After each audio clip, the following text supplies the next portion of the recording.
ကျွန်တော်သွားနေတဲ့နေရာကတော့ဘာလီရဲ့ပူပူမြို့မှာရှိတဲ့ Monkey Forest နေရာပဲဖြစ်ပါတယ်ဒီ Monkey Forest ကဆိုလို့ရှိရင်တော့ပူပူမြို့ကိုရောက်ရှိပြီဆိုလို့ရှိရင်မတော်မဖြစ်သွားလေရမယ့်နေရာများတဲ့တနေရာဖြစ်ပါတယ်အခုဒီ Monkey Forest ရဲ့အဝင်မှာဆိုလို့ရှိရင်လည်းပဲအခုလိုမြင်တွေ့ရသလိုပဲအုတ်ရိုင်းနေရမှာဆိုလို့ရှိရင်ပပူလေးရရင်နဲ့ထွင်ထူထားတာဆိုလို့ရှိရင်အရင်ကိုလေရမြတ်ပါတယ်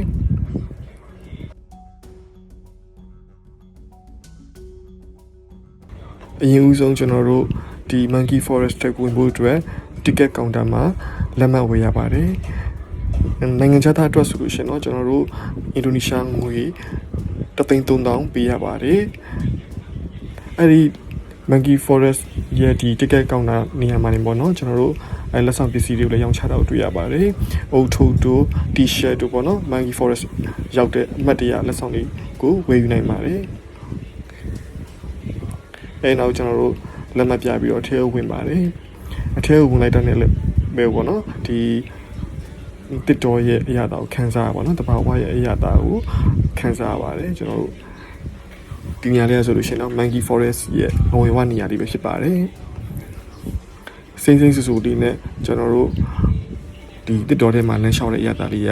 တော်တော်လေးကိုအရာတာမိုက်ပါတယ်ဒီ Monkey Forest ကဆိုလို့ရှိရင်တော့ဆလီယာစုတွေက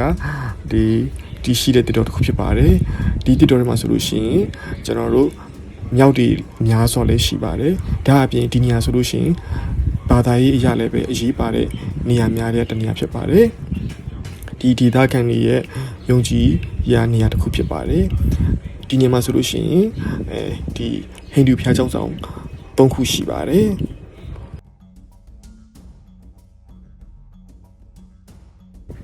ဒီရောက်ရှိပြီဆိုလို့ရှိရင်ကျွန်တော်တို့ဒီ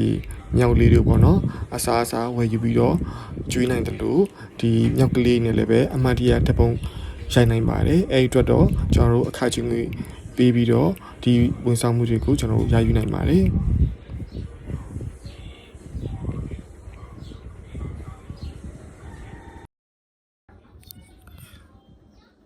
မြောက်လေးတွေကိုချစ်လို့ပေါ့နော်မြောက်လေးနဲ့နီးနီးကက်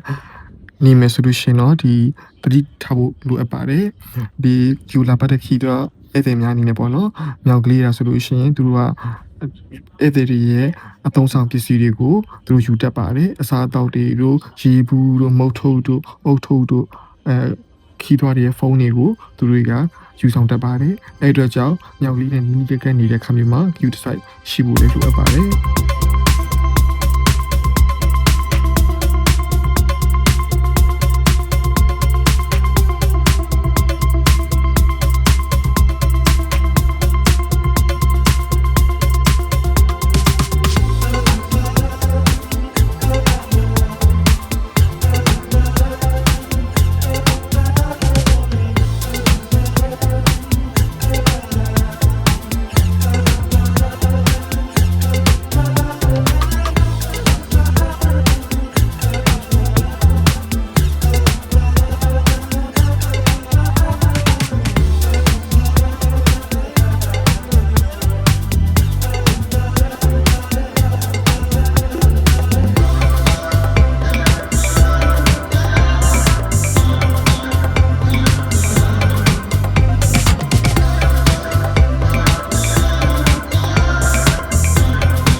မြင်တွေ့နေရတော့ဖျားချောင်းဆောင်ကတော့ Monkey Forest ထဲမှာရှိတဲ့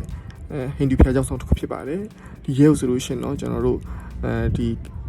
နိုင်ငံခြားသားခီးသားဧည့်သည်များကိုပေးမွင့်ပါဘူးသူတို့ရဲ့ဒေသခံဘာသာဝင်များဝတ်ပြုဆုတောင်းတဲ့နေရာတစ်ခုဖြစ်ပါတယ်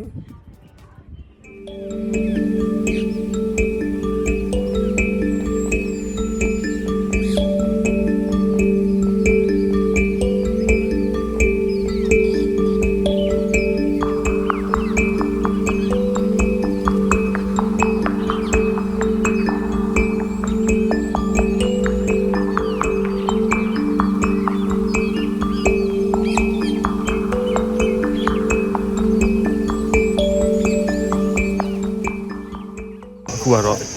ကျောင်းဆောင်တွေကိုဝင်လို့မရဘူးเนาะအပြင်ကနေပဲကြည့်လို့ရပါတယ်ကျောင်းဆောင်ရဲ့ ဒီမှာအုတ်တိုင်းမှာဆိုလို့ရှိရင်အခုလိုမြင်ရတယ်ရုပ်ထုရပေါ့အញ្ញမ်းကိုအမှုပညာတရားမြောက်ပြီးတော့လှပါတယ် Monkey Forest ဆိုတဲ့အတိုင်းပဲမြောက်တရတော့နေရာတိုင်းမှာရှိပါနော်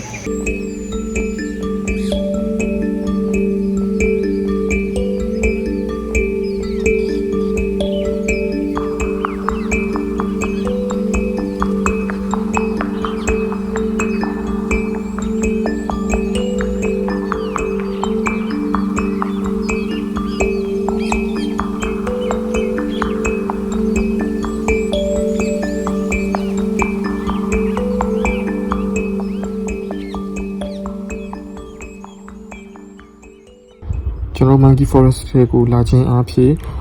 အခုလိုပဲပေါ့နော်မြောက်ကလေးတွေချစ်စပွဲအမှုရာလေးတွေနေပုံထိုင်ပုံတွေကိုကျွန်တော်တို့လေ့လာခွင့်ရတယ်လို့ကျွန်တော်တို့ဒီဘာဝတရားကြီးဒီတပင်ပန်းမင်းနေဒီတစ်တော်တွေ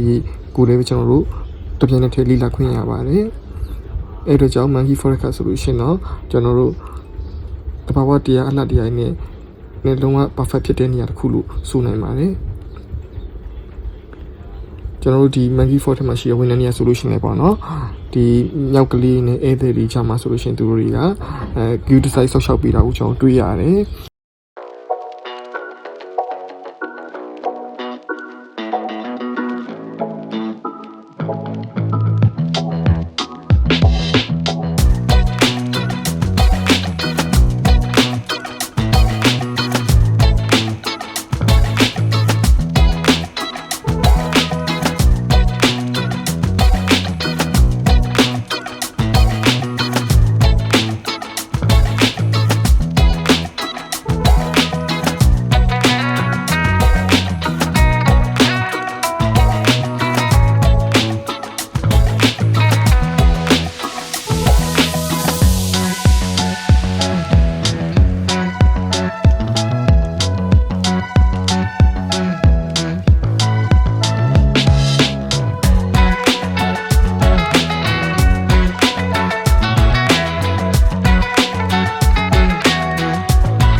ဒီ Monkey Fort ထဲမှာဆိုလို့ရှိရင်ပေါ့နော်နောက်ထပ်စိတ်ဝင်စားစရာတစ်ခုကတော့ဒီ